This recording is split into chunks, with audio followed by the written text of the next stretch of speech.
देव समान समझ करके ही सम्मान किए हैं। फिर भी जैसा उनका सम्मान होना चाहिए वैसा हो नहीं सका। यह देखकर दुल्हा रूप में विराजित श्री रामचंद्र जी उनको मानसिक पूजन और आसन प्रदान किए। भगवान श्री रामचंद्र जी के इस शील स्वभाव को देख करके देवताओं के मन आनंदित हो उठे।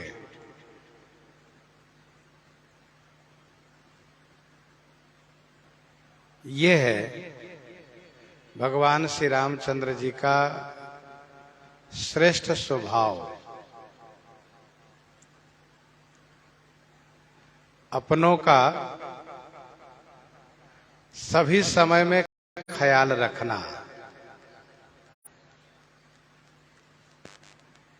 यह कह करके बहाना न कर देना कि हम तो व्यस्त थे इसलिए आपको देख नहीं पाए।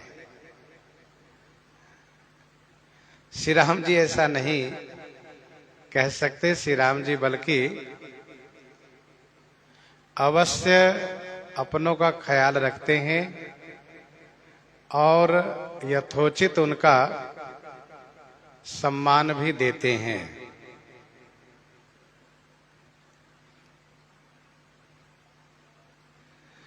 गोस्वामी जी महाराज विनय पत्रिका पद संख्या 100 में कहते हैं, सुनि सीतापति शील सुभाव। सुनी सीतापति शील सुभाव, मोदन मन तन पुलक नयन जल, सोनर खेहर खाऊ।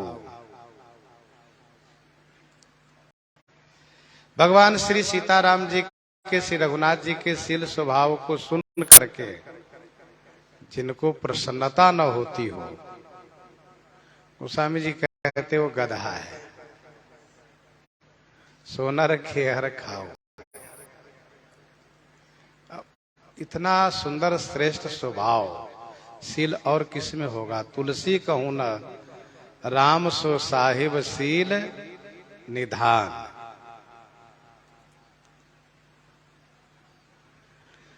रामचंद्र मुख चंद्र छवि, लोचन चारु चकोर, करत पान सादर सकल, प्रेम प्रमोदन थोर। भगवान श्री रामचंद्र जी के मुख चंद्र की जो छवि है वह अमृतवत है। उस छवि अमृत को चारु लोचन चकोर, सुंदर नेत्र रूपी चकोर से सकल माने सभी लोग सादर पान करत, आदर पूर्वक पान कर रहे हैं। प्रेम प्रमोद न थोर। दर्शकों में प्रेम और प्रमोद थोड़ा नहीं है, अर्थात बहुत है। कल हम लोग चर्चा कर रहे थे, चंद्रमा सभी के सन्मुख ही रहते हैं। चंद्रमा की पीठ को आज तक किसी ने देखा नहीं। वैसे सभी श्री राम जी के सन्मुख हैं। श्री राम जी की पीठ की ओर से कोई नहीं है, पृष्ठ भाग में कोई नहीं है। समओ बिलो की वशिष्ठ बोलाए, सादर सतानंद सुनि आए। समओ बिलो की वशिष्ठ बोलाए। समौ बिलोकी माने समय देख करके श्री वशिष्ठ जी महाराज श्री सतानंद जी को बुलाए और सतानंद सुनी सादर आए। श्री सतानंद जी सुनते ही सादर माने आदर पूर्वक तुरंत आ गए।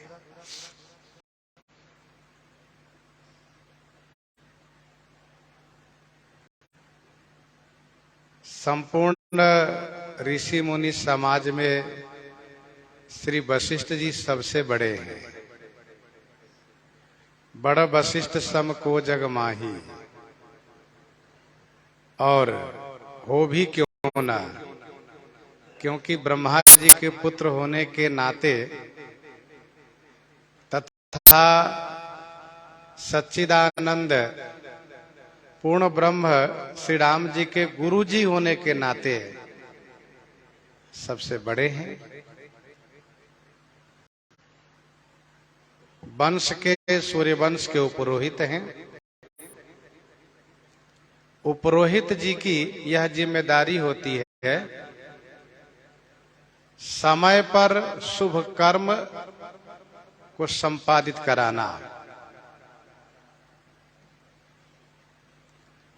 यह उपरोहित जी की जिम्मेदारी होती है। विवाह ठीक मुहूर्त में ही होना चाहिए। अब ऐसा नहीं कि लगन बीत जाए और फिर विवाह हो, सो नहीं। तो श्री गुरु वशिष्ठ जी महाराज ने देखा कि लगन की बेला बिल्कुल निकट में है। उन्होंने तुरंत श्री सतानंद जी को बुलाया। श्री सतानंद जी श्री मिथिलेश जी महाराज के उपरोहित जी हैं। श्री सतानंद जी सुनते ही आदर पूर्वक दौड़ते हुए आए। यदि सुन करके आने में देरी करते हैं तो फिर अनादर समझा जाता है। आप जिसको बुलाए हैं आवाज लगाए और उसने सुन करके आने में देरी कर दी तो समझना चाहिए कि उसने अनादर किया।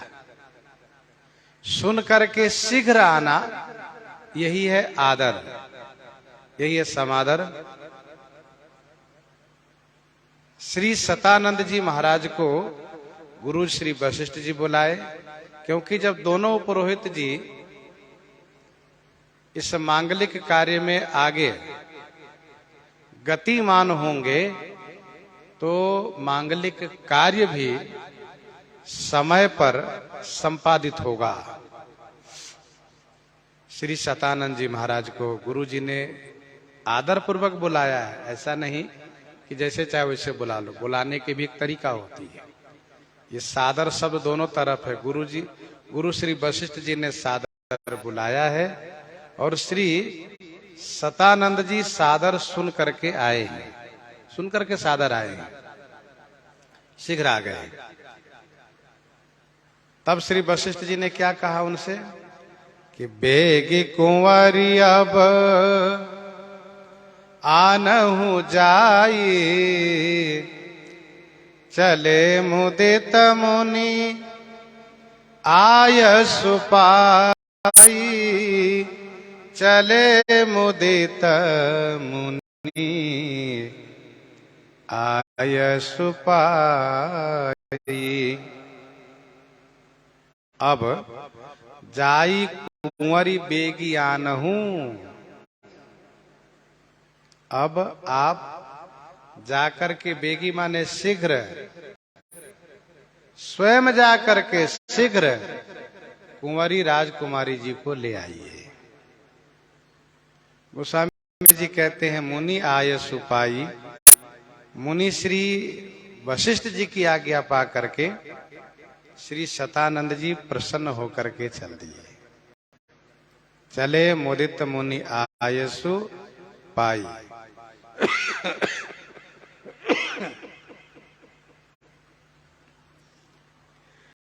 रानी सुनी उपरोहित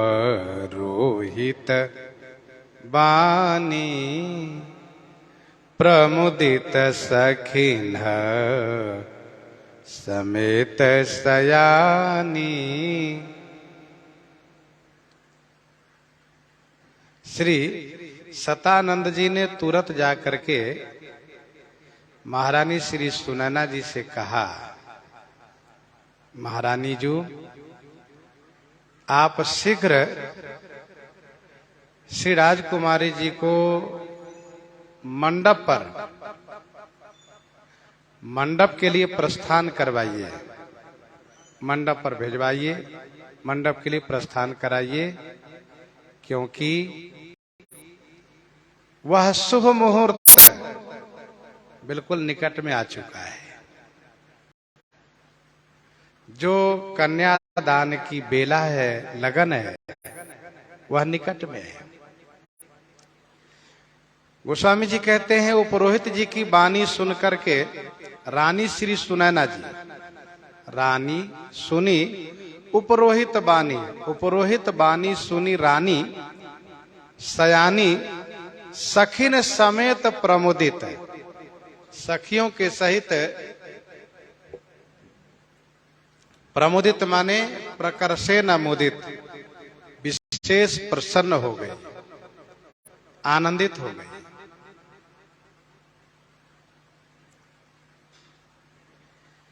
विवाह के कार्य में माता को बड़ी खुशी होती है, और खुशी अपनी पराकाष्ठा पर तब होती है जबकि कन्या के अनुरूप वर प्राप्त हुआ हो।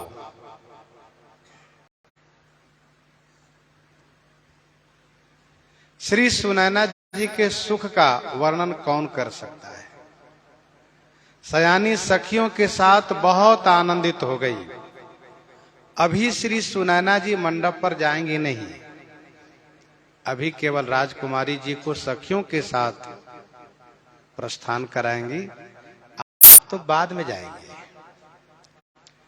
तो रानी सुनी उपरोहित बानी, प्रमुदित सखिन समेत सयानी।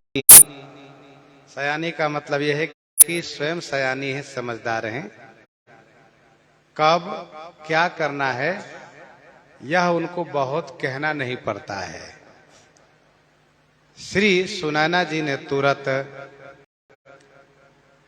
कुल रीति को पालन करने के लिए ब्राह्मणी और कुल वृद्धा को आहूत किया, ब्राह्मणी और कुल वृद्धा को आहूत किया।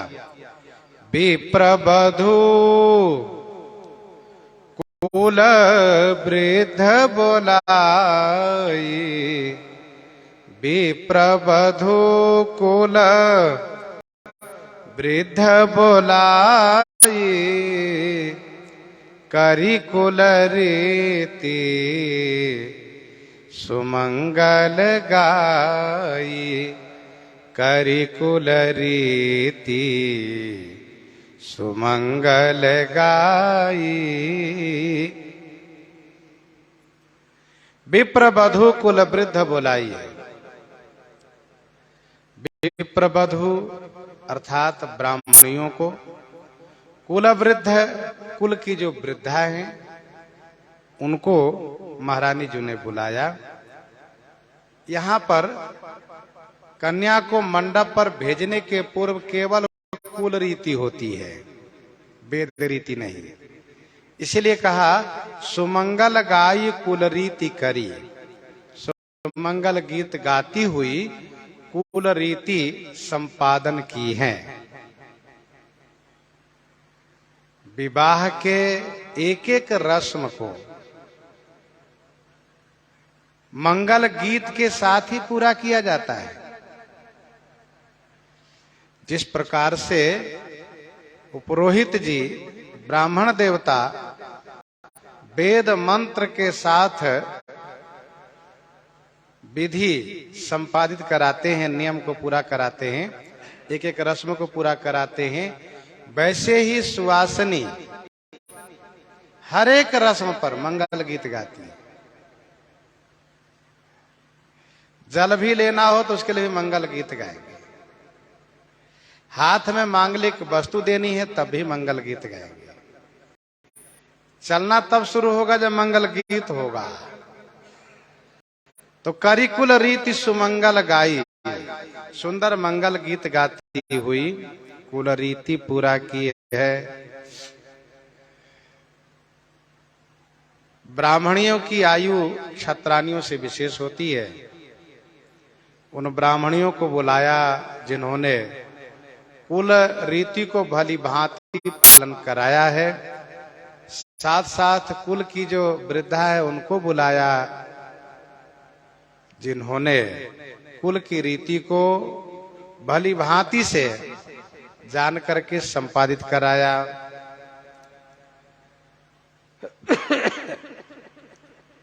तो ये सभी ब्राह्मणी कुल वृद्धा सुंदर मंगल गीत गाती हुई कुल रीति करा रही हैं। गोस्वामी जी कहते वो सब यहाँ मिली हुई है। कौन सब? कहा नारी बेस जे सुरबर बामा सकल सुभाए सुंदरी श्यामा। नारी बेस जे सुरबर बामा सकल शोभाए सुंदरी श्यामा। नारी बेस जे सुरबर बामा, जे बर सुर बामा, वाह, जे सुरबर बामा, बर माने श्रेष्ठ, सुर माने देवताओं की, बामा माने स्त्रियां। अर्थ ऐसा भी कर सकते हैं जो देवताओं की श्रेष्ठ स्त्रियां हैं। नारी वेश, नारी के वेश बनाई है। सकल माने सभी स्वाभाविक रूप से सुंदरी हैं, सहज रूप से सुंदरी हैं और श्यामा है।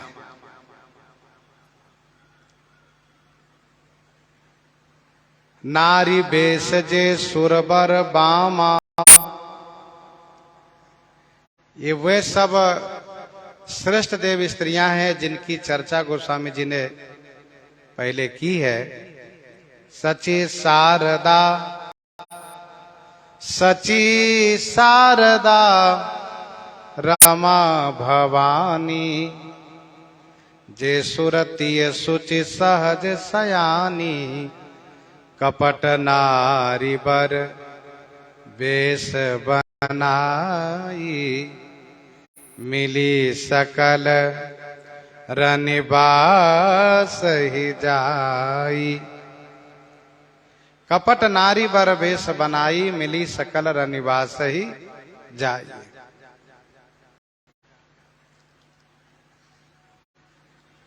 तो ये सब वे सभी श्रेष्ठ देव स्त्रियां हैं जो नारी के वेश बनाई हैं, क्षत्रानी का वेश बनाई है। स्वाभाविक रूप से सभी सुंदरी है। एक तो वैसे भी देवियां हैं, देवी सुंदर होती ही हैं, और फिर वे नारी बनी है तो गोस्वामी जी कहते हैं स्वाभाविक सुंदरी है और श्यामा है। श्यामा एक नारी का विशेष परिचय है, पहचान है। जैसे कि तिनके संग नारी एक श्यामा, तिनके संग नारी एक श्यामा।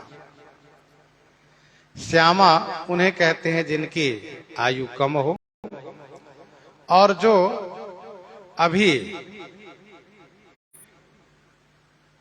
संतान को जन्म नहीं दी हो, वह श्यामा कहलाती हैं। तो और भी इनका शास्त्रीय परिचय है, समय आने पर हम लोग चर्चा करेंगे। सकल शोभाए सुंदरी श्यामा,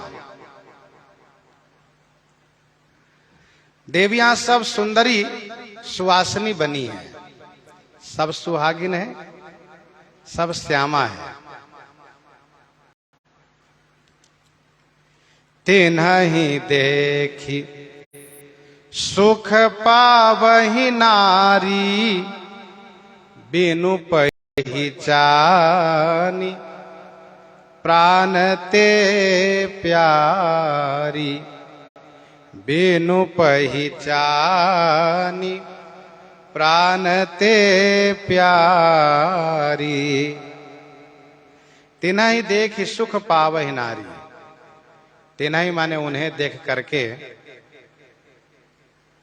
नारी सुख पावही, उन्हें देख करके नारी सुख पाती हैं। बिनु पहिचानी प्राण ते प्यारी, बिना जाने पहचाने प्राण से भी प्यारी लगती है। मिथिलानियां इन सभी को बहुत प्रेम से देखती हैं। गोस्वामी जी कहते हैं बिनु पहचानी प्राण ते प्यारी, बिना जान पहचान के भी प्राण से अधिक प्रिय मानती हैं, इनको प्रिय लगती है। तिन्हि देखी सुख पावहि नारी, ये नारी मिथिलानियां है, इन सबको बड़ा सुख होता है और बहुत अच्छा लगता है।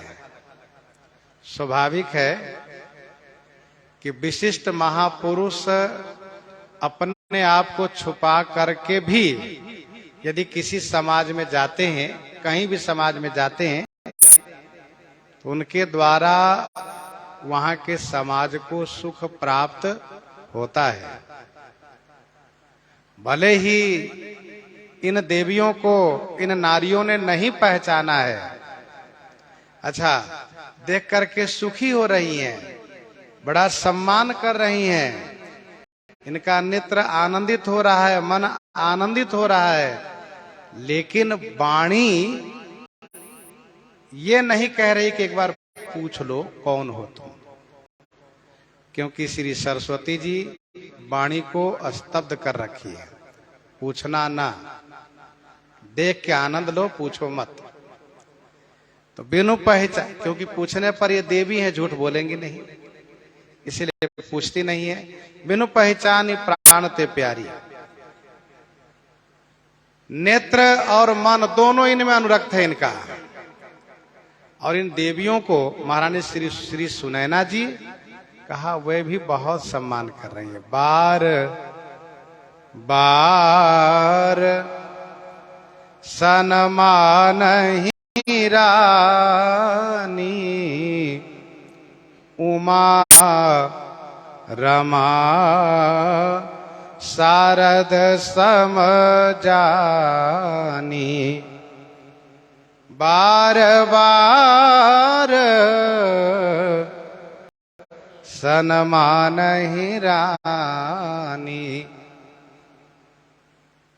रानी उमा रमा शारद समजानी, बार बार सन्मान है।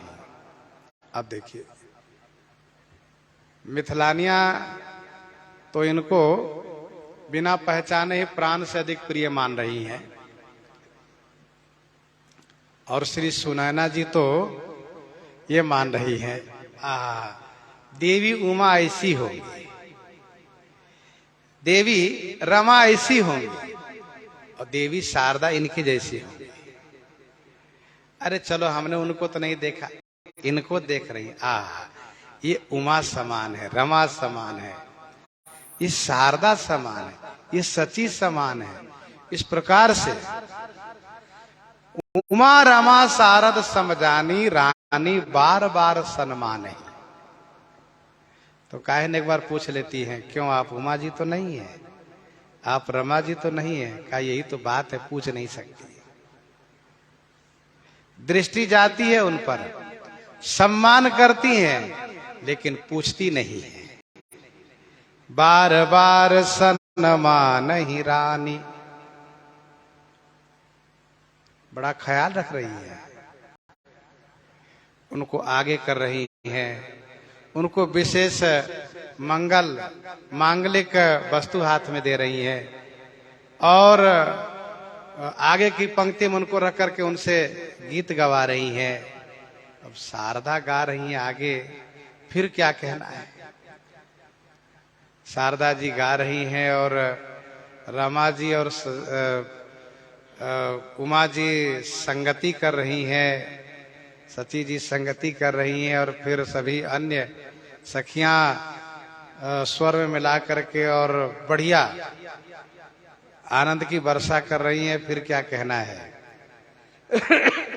जिन पर शारदा की कृपा होती है उनकी वाणी मीठी हो जाती है और वह सुंदर बोलने लगता है, सुंदर गाने लगता है। यहाँ स्वयं श्री शारदा हैं और फिर श्री रमा जी हैं, श्री उमा जी हैं, श्री सची आदि हैं। फिर क्या कहना है।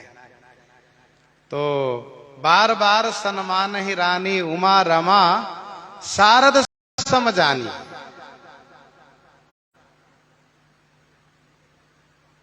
खूब सम्मान दे रहे हैं। भगवान श्री रामचंद्र जी देख रहे हैं कि देवियों को जैसा सम्मान होना चाहिए, रनिवास के द्वारा उनको सम्मान प्राप्त हो रहा है। अब इस सभी देवियां, सभी सुवासिनी स्वयं तो सजी धजी है ही, क्योंकि विवाह में जो सुवासिनी सम्मिलित होती हैं वह सबसे बढ़िया मन पसंद की साड़ी गहने पहन करके तब सम्मिलित होती है। ऐसा नहीं कि मतलब जैसे तैसे सम्मिलित हो जाती हो। तो एक तो स्वयं सब सजी धजी हैं और फिर इन सभी ने श्री सीता जी को श्रृंगार किया है। रमा जी ने कहा मैं श्रृंगार करती हूं। उमा जी थोड़ी भोली हैं, वो तो आनंदित हो जाती हैं। शारदा जी भी श्रृंगार करा रही हैं। फिर सभी देवियां हैं, अन्य सखियां हैं, सबने सुंदर सजाया है और एक समाज बनाया। किशोरी जी को बीच में रखा, दाई बाई पीछे ये सभी सखियां एक छोटी बड़ी की जो आकार है उस आकार के अनुसार उसी क्रम से छोटी उसको आगे किया, उससे बड़ी उसको पीछे किया, उससे थोड़ी बड़ी उसको और पीछे किया। ऐसा ना हो कि बड़ी सबसे आगे हो जाए, छोटी वाली बेचारी पीछे दब जाए, उसको पता ही नहीं चले। सो नहीं होना चाहिए।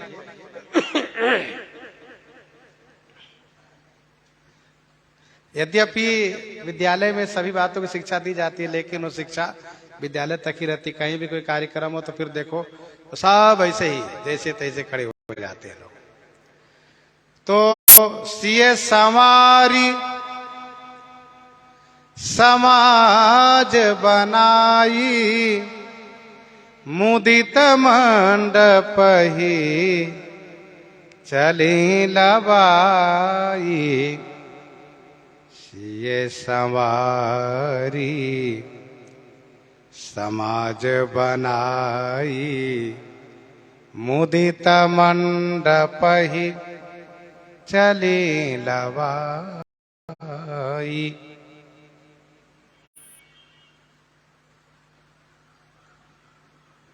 श्री सीता जी को संवार करके, समाज बना करके, मुदित माने प्रसन्नता के साथ मंडप की ओर लिवाले चली। मंडप की ओर चलते समय प्रसन्नता होना यह शुभ सगुन है। किसी विशेष कार्य के लिए जब प्रस्थान हम करें और उस समय जब खुशी प्राप्त हो, प्रसन्नता प्राप्त हो, तो समझना चाहिए शुभ होगा। हर श्री राम तब किन्ह पयाना। होए काज मोहि हरस विषेखी। भगवान श्री रामचंद्र जी मंडप में आए। किशोरी जी को मंडप पर लाया जा रहा है। श्री किशोरी जी के लिए गोस्वामी जी ने कहा, सीए हमारी समाज बनाई, मुदित मंडप ही चली लबाई। और श्री राम जी को कहा, राम गवन मंडप तब किन्हा। किशोरी जी के लिए यहां पर कहा कि चली ल्याई सीत ही सखी सादर, सजी सुमंगल भामिनी। श्री राम जी के लिए कहा, सकल सुमंगल अंग बनाए। उनके साथ भी जो श्री सुनैना जी की मंडली है, वो सब सुंदर श्रृंगार से समलंकृत है। किशोरी जी में भी सुंदर गान हो रहा है। कल गान सुन मुनि ध्यान त्यागई। राम जी को भी मंडप पे लाने के समय में करहि गान कलकंठी लजाए। किशोरी जी के समाज में मंजीर नूपुर कलित कंकन, और वहां पर भी है कंकन किंकिन नूपुर बाजहि। श्री राम जी में किशोरी जी के लिए कहा, सोहत बनिता वृंद महू। तो श्री राम जी के लिए कहा कि बंधु मनोहर सोहई संगा। किशोरी जी के आगमन में सुर प्रणाम करि बरसहि फूला। श्री राम जी के आगमन में समय समय सुर बरसहि फूला। किशोरी जी के आगमन में गान निशान कोलाहल भारी है। तो श्री राम जी के आगमन में भी नभारु नगर कोलाहल होई। श्री किशोरी जी के आगमन में प्रमोदित शांति पढ़ई मुनिराई। तो श्री राम जी के आगमन में भी शांति पढ़ई महेश्वर अनुकूला। श्री किशोरी जी के आगमन में ये विधि सीए मंडप ही आए कहा, और श्री राम जी के आगमन में कहा कि यही विधि राम मंडप ही आए। अर्थात द्वार से श्री राम जी मंडप में आते हैं, राजमहल से किशोरी जी को मंडप पर लाया जाता है। गोस्वामी जी दोनों समाज को बड़े सुंदर तरीके से वर्णन करते हैं। गोस्वामी जी इस बात को भी ख्याल रखते हैं, कोई ये न कहे कि आप तो केवल किशोरी जी के ही वर्णन करने में लग गए और श्री राम जी को सीधे द्वार से उठा के मंडप पर बैठा दिए। आपने कुछ कहा ही नहीं कि उनके साथ कैसी है महिलाएं सुवासिनी और क्या शोभा है, क्या मंगलोत्सव है। अथवा राम जी के लिए कहते, किशोरी जी के नहीं कहते तो किशोरी जी के भक्त ये कहते, बताइए आपने प्रसंग को निरस कर दिया, किशोरी जी के कुछ कहा ही नहीं आपने। इसीलिए गोस्वामी जी इन बातों पर ख्याल रखते हैं, क्योंकि एक तरफ श्री राम जी को चाहने वाले विशेष भक्त बैठे हैं, तो एक तरफ किशोरी जी को चाहने वाले। वस्तुतः दोनों के प्रति अनुरक्त हैं, लेकिन एक अपना पक्ष होता है विवाह में, वर पक्ष कन्या पक्ष।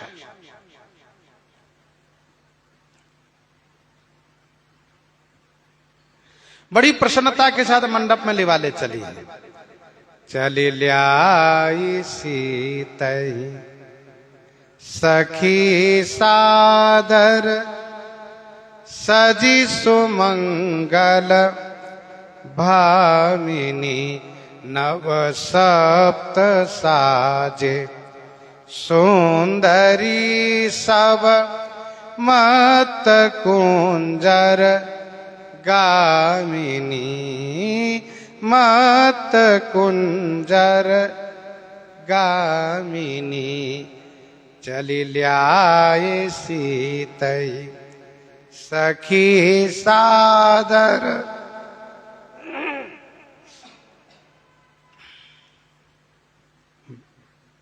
सजी सुमंगल सखी भामिनी। सीता ही ले आए चली।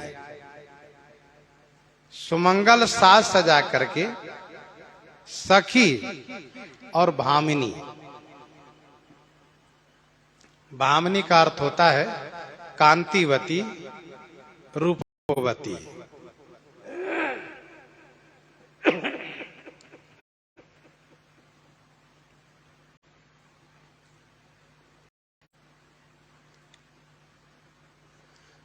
तो ये सखी भामिनी सुंदर मंगल साज सजाई हुई हैं, श्री सीता जी को लिवा करके चली है। आपने अभी थोड़ी देर पहले सुना है, महारानी श्री सुनैना जी अभी नहीं जा रही हैं, उनको बाद में मंडप पर बुलाया जाएगा। विवाह मंडप की यही विधि व्यवस्था है कि जैसा नियम है वैसा ही उसका पालन किया जाता है। दूल्हा के साथ दूल्हा के पिताजी मंडप पर नहीं जाएंगे, दुल्हन के साथ भी उनकी माताजी मंडप पर नहीं आएंगे।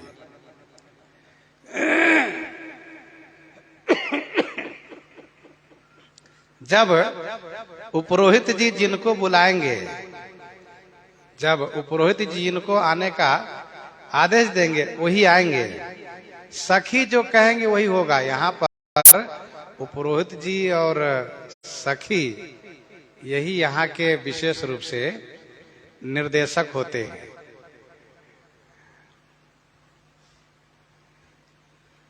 सुंदर मंगल साज सजाई हैं, सकल सुमंगल अंग बनाए, करहि गान कलकंठ लजाए। और बड़े आदर पूर्वक, बड़े आदर के साथ, जैसे सादर ते ही आगे करी बानर, सादर ते ही आगे करी बानर, चले जहां रघुपति करुणा कर।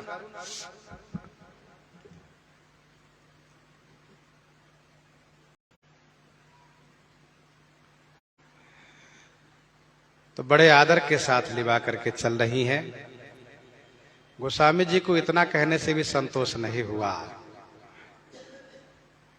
ये भामिनी है, सुंदर मंगल साज सजाई हैं, फिर भी उन्होंने 16 श्रृंगार का स्मरण किया, 16 श्रृंगार का स्मरण दिलाया।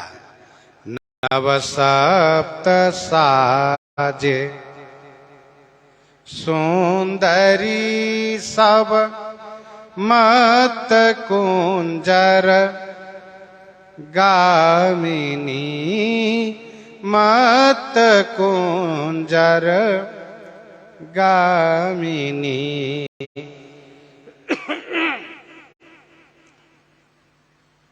सब सुंदरी नव सप्त साजे, सभी सुंदरियां, सभी सुंदरियां नव सप्त साजे। नव सप्त माने 9 7 16, 16 श्रृंगार की। चल कैसे रही है? कहा मत कुंजर गामिनी, मतवाला हाथी की चाल में चल रही है। चलने की तरीका भी मानव जी से सीखना चाहिए, किस समय में कैसे चलना चाहिए। न तो हर समय दौड़ते रहना ही शोभनीय है, और नहीं तो हर समय में झूम के चलते रहना भी शोभनीय है। समय के अनुसार चलना चाहिए।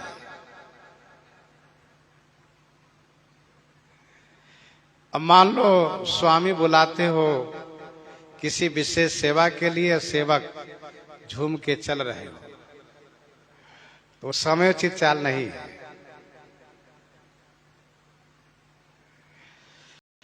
तो गोस्वामी जी ने कहा कि सभी सुंदरियां 16 श्रृंगार की हैं और साथ साथ मतवाला हाथी की चाल में चल रही है, बढ़िया धीमी गति से। हाथी बहुत मस्ती चाल में चलता है। 16 श्रृंगार की है। प्रथम अंग सूची एक विधि, प्रथम अंग सूची एक विधि, मज्जन द्वितीय बखान, अमल वसन पहिरन तृतीय, जावक चारी सुजान। पंचम केस सवारी वो, पंचम केस सवारी वो, खष्टम मांग सिंदूर। भाल खौर सप्तम कहत, अष्ट चिबुक तिलपूर। मेहदी कर पद रचन नव, दसम अर्गजा अंग। 11 भूषण नग जटित, 12 पुष्प प्रसंग। 22 राग मुख 13 14 रंगी बो दांत। अधर राग गनी 15 खोज कज्जल खोडस भांति। कज्जल खोडस भांति। ये 16 श्रृंगार है। पहला है अंग सूची, अंग को पवित्र करना, शुद्धिकरण करना, जैसे सकल शौच करी। तब दूसरा है स्नान, दूसरा है स्नान करना। तीसरा यह है निर्मल वस्त्र पहनना, ना नया हो तो धोया हुआ जरूर होना चाहिए। अमल वस्त्र तीसरा है। चौथा है जावक, पांव के अंगुलियों के नाखून को, अंगुलियों के बीच को तथा तलवे के चारों तरफ गुलाबी रंग से रंगना, ये जावक है। 5वां है केश को ठीक रखना, केश संवारना। 6वां है मांग में सिंदूर लगाना। 7वां है खौर लगाना। 8वां है ठोड़ी में तिलवा लगा लेना, ठोड़ी में तिल लगाना, तिलवा। वो कैसे, तो काजल के तिलवा लगा लेना ठोड़ी में।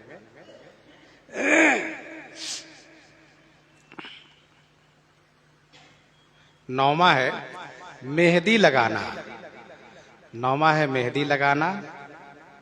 10वां है अर्गजा लगाना, अर्गजा माने सुगंधित इत्र लगाना, अर्गजा 10वां है। 11वां है आभूषण पहनना। 12वां है पुष्पहार पहनना, पुष्पहार गले में पहनना, और कुछ केश में भी पुष्पहार लगाती हैं, तो पुष्पहार वाली बात है 12वां। 13वां है मुख में सुगंधित वस्तु लेना, बास राग मुख 13।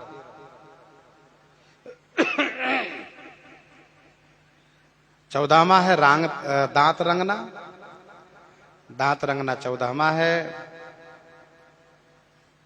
15वां है ओठ रंगना, और 16वां है आंख में काजल लगाना। ये 16 श्रृंगार है।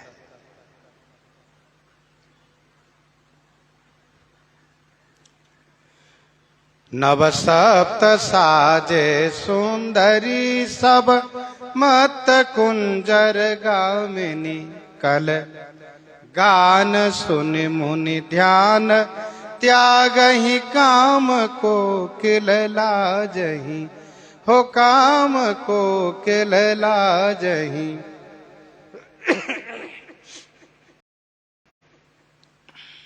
कलगान सुन मुनि ध्यान त्याग। कल माने सुंदर, गान सुन करके। स्वरूप सुंदर, गान सुंदर, स्वर सुंदर। सब सुंदर ही सुंदर है। किसी का स्वर सुंदर होता है तो स्वरूप सुंदर नहीं होता, स्वरूप सुंदर होता है तो गान सुंदर नहीं होता।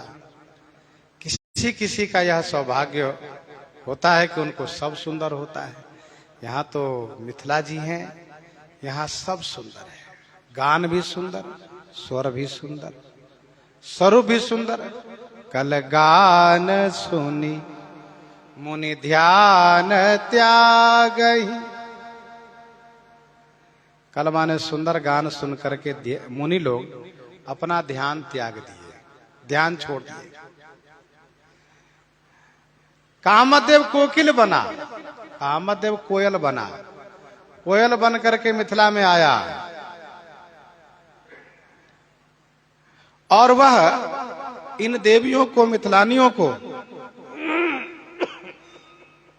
गान करते हुए देखा तो दो चार बार उसमें स्वर में मिलाने का, साधने का प्रयास किया,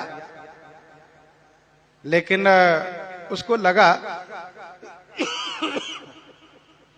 कि इनकी आवाज के समान, इनकी आवाज के सामने मेरी आवाज फटी फटी सी लगती है। तो बेचारा कामदेव कोयल भले बना हो, शर्मा गया, लज्जित हो गया, कहा ना मैं नहीं बोलने वाला। किसी ने कहा काहे चुप हो, बोलो ना। कहा ना कोयल की आवाज बड़ी प्यारी होती है, जिसकी आवाज प्यारी हो तो उसके लिए कहा जाता है हा ये कोयल के समान बोलता है, वह कोयल के समान बोलती है। कोयल के समान बोलने वाला तो शायद ही कोई हो, जबरदस्ती कह दे कोयल के समान बोलती है, ये तो कहना ठीक है। तो कल गान सुनि मुनि ध्यान त्याग ही, काम कोकिल लाजही। सुंदर गान सुन करके मुनि लोग ध्यान छोड़ दिए और काम कोयल बना था तो वह शर्माने लगा, लज्जित होने लगा।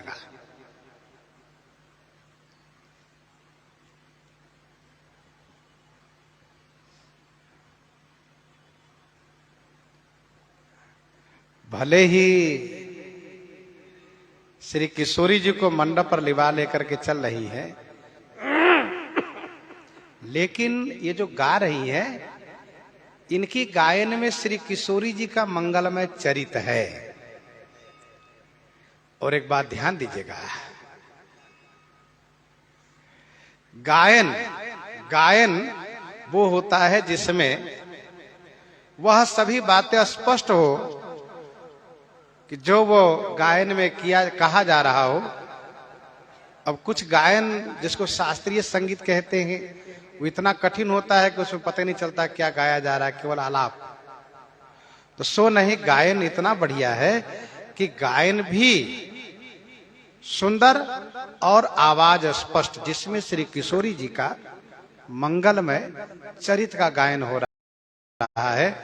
तो इसीलिए मुनि को बहुत प्रिय लग रहा है, क्योंकि सुनि गुण गान समाधि विसारहि, सुनि गुण गान समाधि विसारहि, सादर सुनहि परम अधिकारी।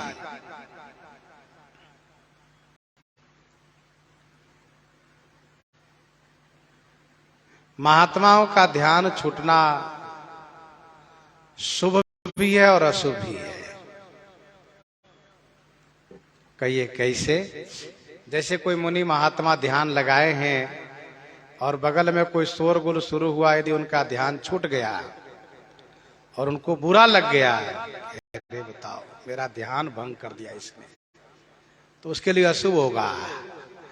और जिनका ध्यान लगा हो, ध्यान लगाए हो, और यदि कोई बगल में शोरगुल किया हो और उनका ध्यान छूटे और वो ये कहे बहुत अच्छा हुआ कि मेरा ध्यान छूट गया, तो उनके लिए शुभ होगा। माना जी में दोनों का संकेत है, वर्णन है। कहिए कैसे? भगवती सती के पिताजी दक्ष महाराज बड़ा अधिकार प्राप्त किए तो बड़ा अभिमान हो गया। श्री शंकर जी के अपमान में एक बहुत बड़ा यज्ञ हरिद्वार के कनखल में प्रारंभ किए। सभी देवताओं को आमंत्रित किए। देवता लोग विमानारूढ़ होकर के अपने पूरे परिवार, मतलब पत्नी बच्चे के साथ यज्ञ यज्ञशाला की ओर प्रस्थान किए। देवियां कहाँ जा रही हैं? कहा यज्ञ देखने जा रही हैं। तो स्वाभाविक है, देवियां कहीं मेला देखने जाएंगे तो चुप तो जाएंगे नहीं, चाहे वो ट्रेन में हो, बस में हो, गाड़ी में हो, पैदल हो, गीत गाती जरूर जाएंगे। तो गीत गाती हुई चली। हिमालय के तलहटी में सिद्ध लोग, महात्मा लोग ध्यान लगाए हुए, समाधि लगाए हुए बैठे थे। गाने की आवाज सुनाई पड़ी, इनका ध्यान भंग हो गया, बाबाओं का मन विक्षिप्त हो गया। बताओ, इनको गाने का यही समय है? और गाना ही हो तो जहां जा रही वहां जाकर गाना चाहिए। बताओ, मेरा भजन भंग हो गया। तो बाबा लोगों को बुरा लग गया। तो बुरा लग गया तो परिणाम क्या हुआ? बहुत पूरा दक्षिणा इन लोगों को मिली। बहुत बुरा परिणाम हुआ इनको यज्ञ में आने से।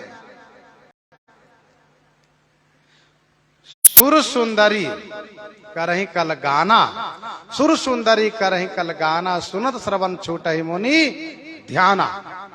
सुर सुंदरी करही कल गाना, सुनत श्रवण छूटहि मुनि ध्याना। परिणाम क्या हुआ? सकल सुरन विधिवत फल दीन्हा। तो केवल देवता लोग थोड़े न दंडित हुए होंगे, देवियां जब गई हैं साथ में, जब पूरे परिवार है, तो इसका मतलब ये नहीं केवल पति ही मारे जाएंगे और पत्नी और बच्चे कुछ सजा नहीं मिलेगी, सो बात नहीं, सबको सजा मिली वहां यज्ञ में। तो महात्मा लोगों को अपमान हो, महात्मा लोगों को विक्षेप हुआ, कष्ट हुआ।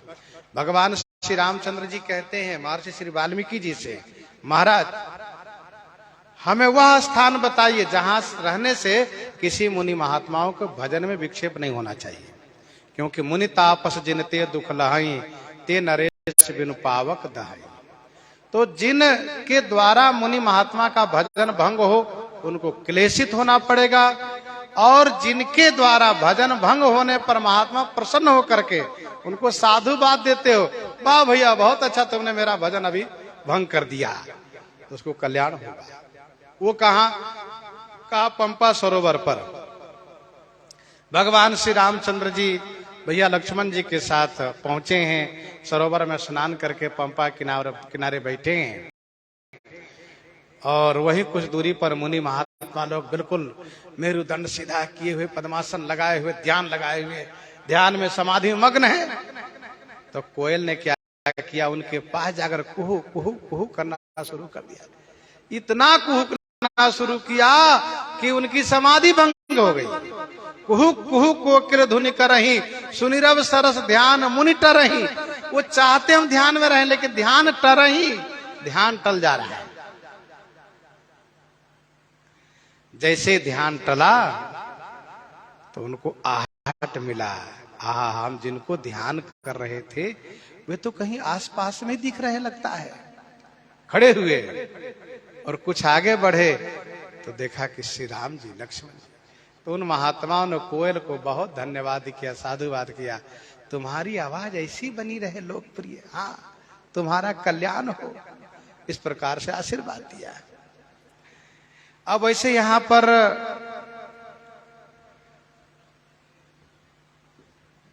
अब मुनि लोग हैं, महात्मा लोग, उनकी आदत है पूजा किए, जाप की, आंख बंद करके ध्यान करना शुरू कर देते हैं।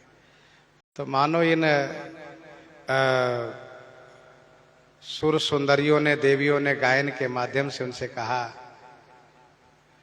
सुंदर सामने रसगुल्ला है, धूल फांकने में क्यों पड़े हुए हो? सुंदर रूप सुधा, रूप अमृत, रूप रसगुल्ला को पान करो, ये ध्यान रूपी धूल में क्यों पड़े हुए ध्यान रूपी धूल फांक रहे हो? तो जो निर्गुण मत के मानने वाले उस ध्यान लगाए थे, उन लोगों ने तुरंत ध्यान खोला, समाधि उनकी खुली और उन्होंने दुल्हा रूप श्री राम जी को और दुल्हन स्वरूपा श्री किशोरी जी को दर्शन किया। तो इन लोगों ने बहुत प्रसन्नता प्रकट की और बहुत साधुवाद, धन्यवाद किया गाने वाली पर। इसीलिए इनकी गायकी सार्थक है। कलगान सुन मुनि ध्यान त्याग ही, काम कोकिल लाज ही।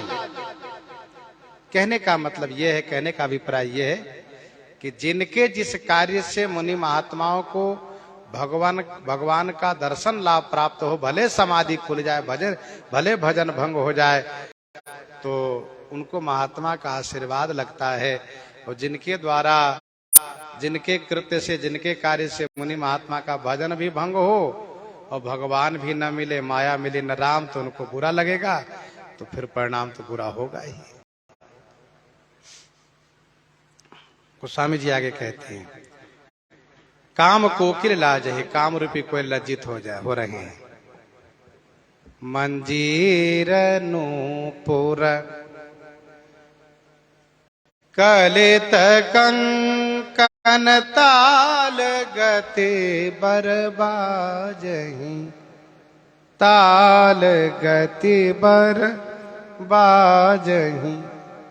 मंजीर, ये मंजीर कटी कमर के हैं, कटी के हैं, नूपुर चरण के हैं, कंगन हाथ के हैं।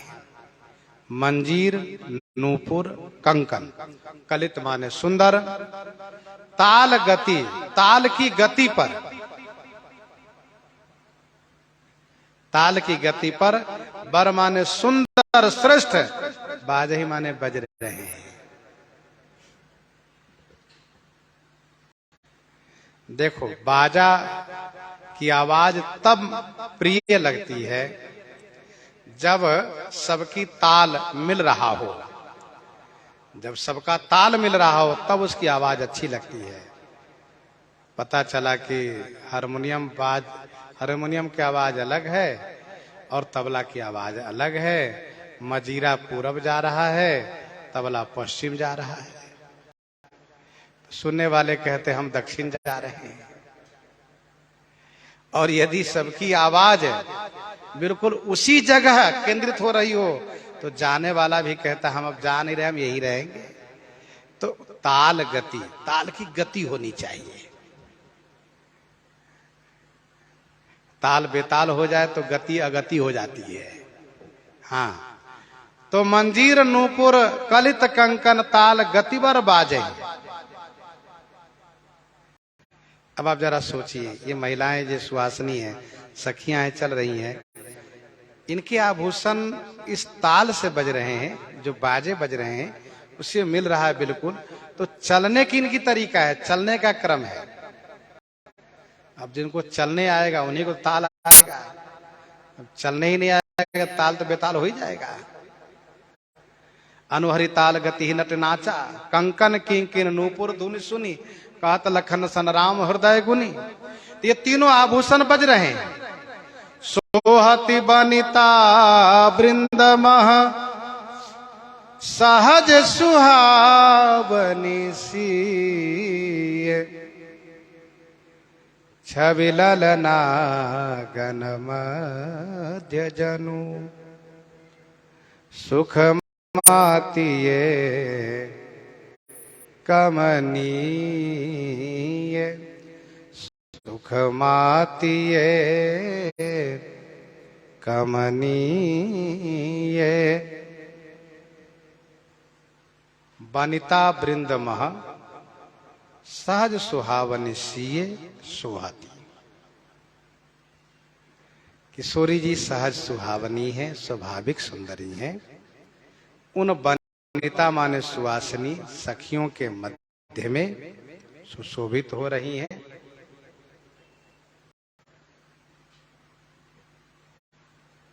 गोस्वामी जी कहते हैं, जनु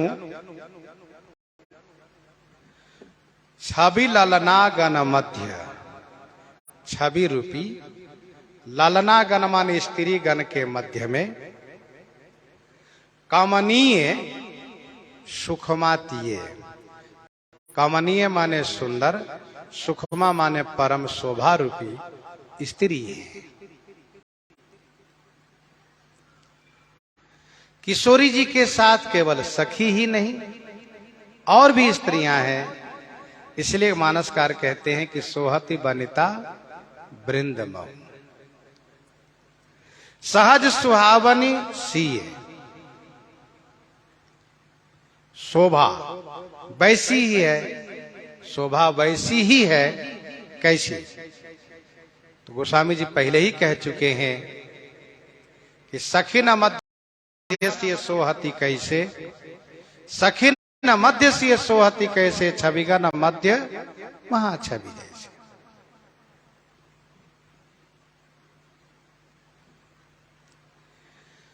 ये जो अन्य वनिता सखियों का जो समाज है, ये छवि रूपी स्त्रीगण है, छवि रूपी स्त्रीगण है। और श्री सीता जी कमनीय सुंदर परम शोभा के प्रतीक है, सुंदर परम शोभा के प्रतीक है। अर्थात इन वनिताओं को, इन वनिताओं के बीच में, सुवासिनी सखियों के बीच में श्री किशोरी जी विशेष है।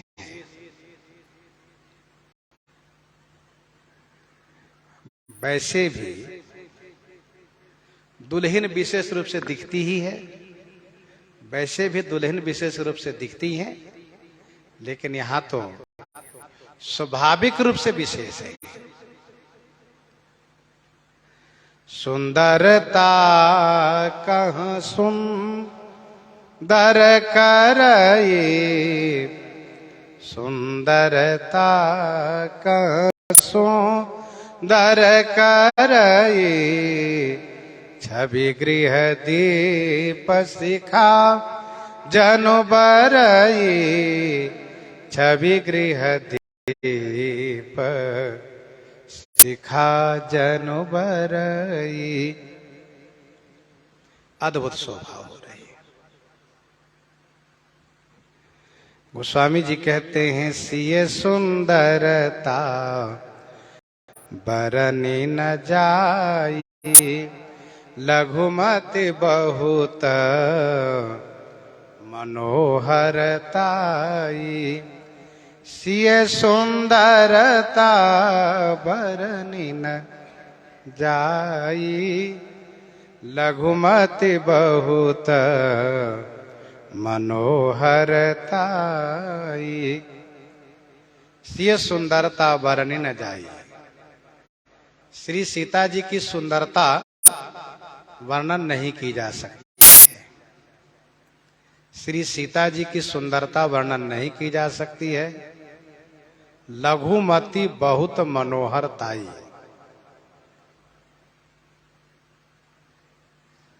मेरी मति बहुत लघु है और मनोहरताई बहुत है। लघुमति बहुत और बहुत मनोहरताई है। श्री सीता माता की सुंदरता वर्णन नहीं की जा सकती है। गोस्वामी जी पहले भी कह चुके हैं, सिय शोभा नहीं जाई बखानी, जगदम्बिका रूप गुण खानी, उपमा सकल मोहि लघु लागी, क्योंकि प्राकृत नारी अंग अनुरागी। सारी उपमाएं प्राकृत नारियों के अंग में अनुरक्त हो गई है। मैं उन जूठी समनिया उपमाओं से श्री सीता जी को कैसे वर्णन करूं।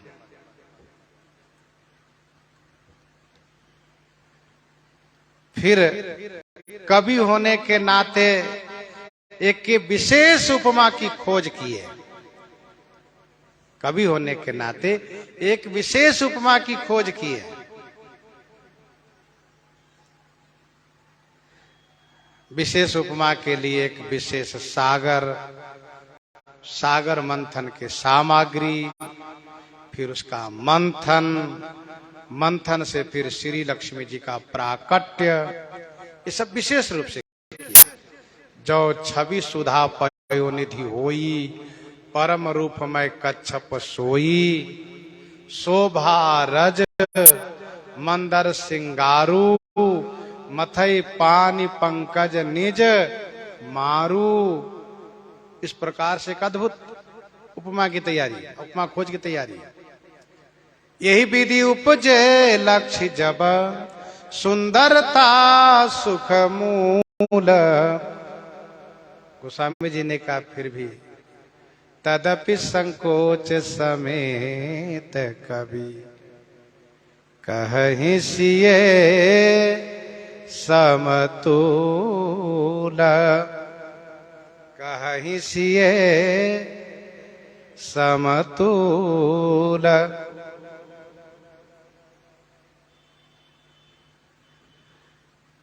तो श्री सीता जी की सुंदरता वर्णन नहीं की जा सकती है, जगत की माता हैं। और मेरी बुद्धि बहुत छोटी है, सुंदरता बहुत है। आगे गोस्वामी जी कहते हैं, आवत दीख बरातिन सीता, रूप राशि सब भांति पुनीता। आवत दीख बरातिन सीता, रूप राशि सब भांति पुनीता। सीता आवत बरातिन दीख, रूप की राशि सब भांति माने सब प्रकार से पुनीता पावन श्री सीता जी को बारातियों ने आते हुए देखा। बारातियों की दृष्टि पड़ी श्री सीता जी पर। यज्ञ है, विवाह मंडप है, यहां पर कन्या के दर्शन करने से कन्या दूषित नहीं होती है। तो आवत दीख बरातिन सीता, रूप राशि सब भांति पुनीता। गोस्वामी जी श्री सीता जी के लिए दो शब्द रख रहे हैं, रूप की राशि है और सब प्रकार से पुनीता माने पावन है।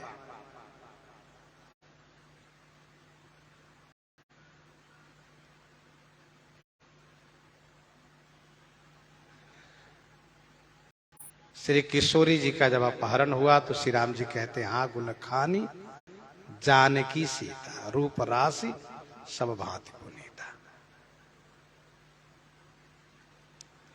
तो रूप की राशि है, अर्थात कहीं भी किसी में रूप है यदि, तो ये रूप इन्हीं से है, क्योंकि श्री सीता जी आदि शक्ति हैं, जगदम्बा हैं, इसलिए रूप की राशि है, रूप की ढेर है और सब भांति पुनीता, सब प्रकार से पावन है।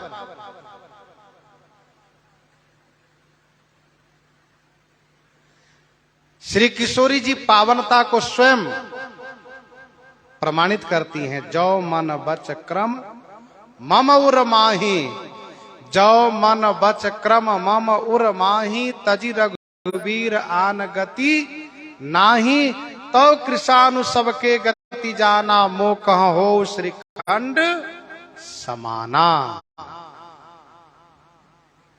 श्रीखंड समपावक प्रवेश कियो सो मेरी प्रभु मैं।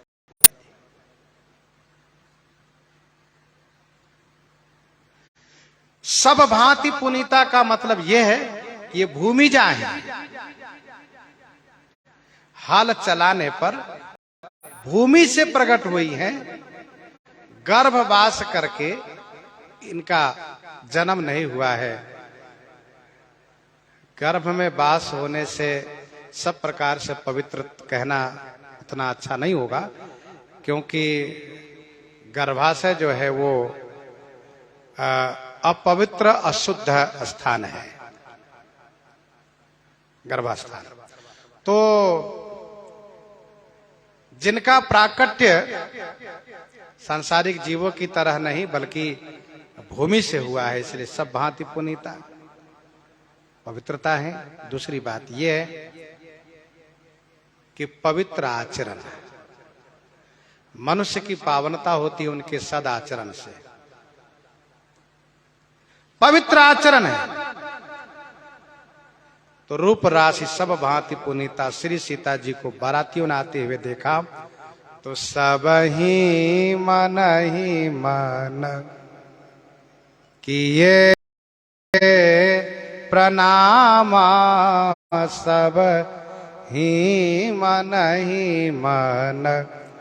किए प्रणाम, देखे राम भय पूरन कामा, देखे राम भय पूरन कामा। सब ही मन किए प्रणाम।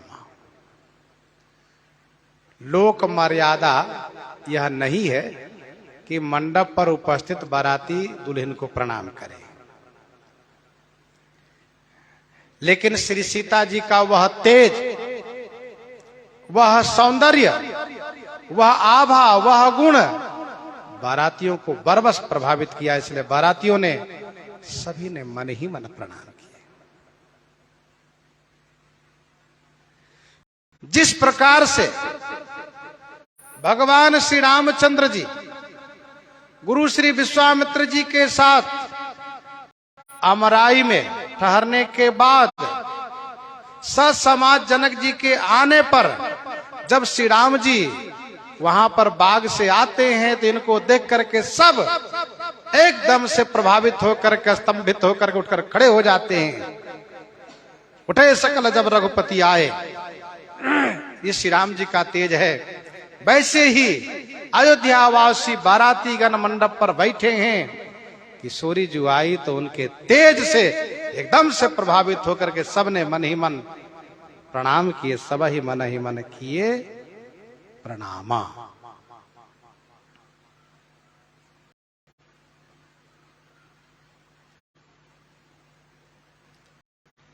बड़े आनंदित हो गए।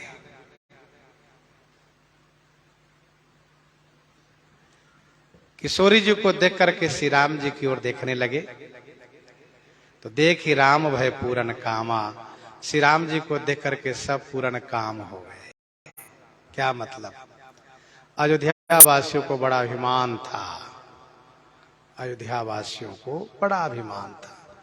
जैसे हमारे राजकुमार श्री राम जी हैं, इनके अनुरूप तो दुल्हन कहीं मिलेगी ही नहीं। हाँ, दुनिया में कहीं ढूंढ लो, इनके अनुरूप दुल्हन नहीं मिलेगी। ये तो स्वयं दुल्हन से भी ज्यादा सुंदर लगते हैं, ये खुद ही दुल्हन से ज्यादा सुंदर लगते हैं, तो इनके अनुरूप दुल्हन कहाँ मिलेगी? ये अभिमान था। लेकिन जब अयोध्या वासियों ने किशोरी जी को देखा, इनके तेज से प्रभावित होकर सबने मन से प्रणाम किया और श्री किशोरी जी को देखने के बाद श्री राम जी को देखा, तब उनको लगा कि हाँ, सब पूर्ण काम हो गए। कि वास्तव में ब्रह्मा जी विधान करता है, व्यवस्था बनाने वाले हैं, बिल्कुल अनुरूप जैसे होना चाहिए। ठीक बारातियों से पूछा गया, देखिए ईमानदारी से आप कहिए किशोरी जी विशेष है कि राम जी? तो अयोध्या वासी कहते, देखो ईमानदारी की बात करोगे तो हम तो कहेंगे किशोरी जी ही विशेष है।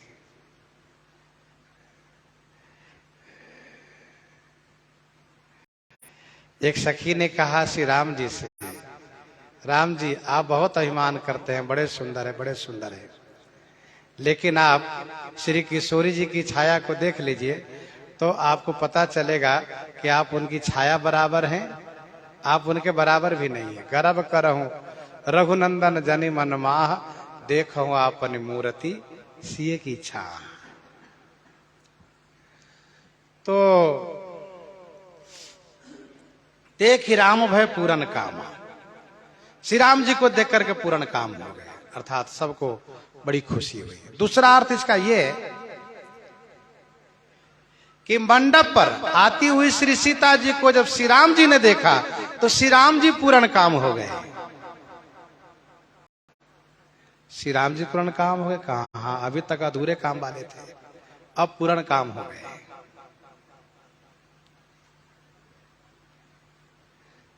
क्यों पूर्ण काम हो गए? कहा इनके बिना मेरा कोई आगे वाला काम होने वाला ही नहीं है। अब ये आ गई हैं, तब आगे हम भू भार हरण वाला काम कर पाएंगे। इसलिए श्री राम जी श्री किशोरी जी को पा करके पूर्ण काम हो गए।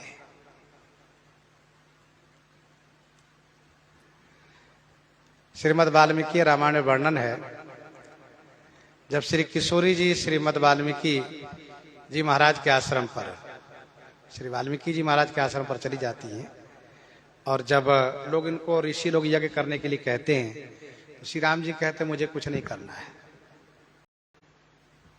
कहा महाराज आप राजा यज्ञ करना चाहिए। कहा ठीक है कराइए, करेंगे। तो कहा यज्ञ के लिए आपको दोबारा विवाह करना पड़ेगा। तो कहा बस रहने दीजिए, मुझे यज्ञ नहीं करना है। यज्ञ के लिए मैं दूसरा विवाह नहीं कर सकता। फिर आप ढूंढिए कैसे यज्ञ होगा। ऋषियों ने कहा कि दूसरा विवाह नहीं करेंगे तो आप अपनी धर्म पत्नी श्री सीता जी की मूर्ति सोने की बनवाइए, उनकी प्रतिष्ठा करवाइए, फिर उनको बगल में बैठा करके वाम भाग में बैठा कर यज्ञ कीजिए। कहा ये हो जाएगा। तो श्री राम जी का कार्य श्री सीता जी के साथ ही पूर्ण होता है। श्री सीता जी के बिना उनका कोई काम पूर्ण होने वाला नहीं है, क्योंकि श्री सीता जी की प्रार्थना पर ही आप अवतार धारण करते हैं। श्री सीता जी की प्रार्थना पर ही जीव का कल्याण करते हैं। श्री सीता जी की प्रार्थना पर ही सबका हित करते हैं। तो देख ही राम है पूर्ण काम, श्री राम जी पूर्ण काम हुए। श्री राम जी जासु बिलो की अलौकिक शोभा, सहज पुनित मोर मन क्षोभा। श्री लक्ष्मण जी से चर्चा कर चुके हैं। श्री राम जी परम प्रेम में मृदु मस्की नहीं, चारु चित भीति लिखी लिन्ही। तो श्री राम जी श्री सीता जी को देख करके पूर्ण काम हो गए।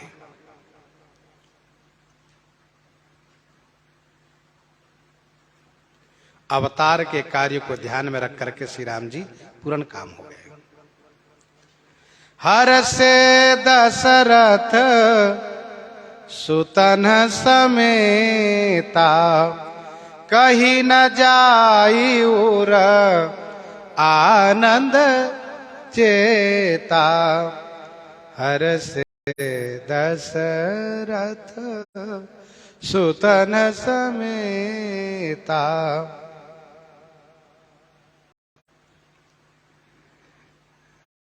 जो अभिमान अयोध्या वासियों का था वही अभिमान कहीं न कहीं श्री चक्रवर्ती जी महाराज और उनके इन तीनों पुत्रों को भी रहा होगा। गोस्वामी जी कहते हैं श्री चक्रवर्ती अवधेश जी महाराज अपने तीनों पुत्रों के सहित श्री सीता जी को देख करके बड़े खुश हो गए, प्रसन्न हो गए। हर से दशरथ सुतन समेता। गोस्वामी जी कहते हैं अब इनके आनंद को तो हम नहीं कह सकते हैं। कहीं न जाए और आनंद जेता। और हृदय में जितना आनंद है वो कहा नहीं जा सकता, शब्द नहीं है। सुर प्रणाम करी बर सही फूला, सुर प्रणाम करी बर सही फूला। मुनि अशीष धुनि मंगल मूला, मुनि अशीष धुनि मंगल मूला। किशोरी जी के मंडप पर आगमन होते ही उत्सव होने लगे।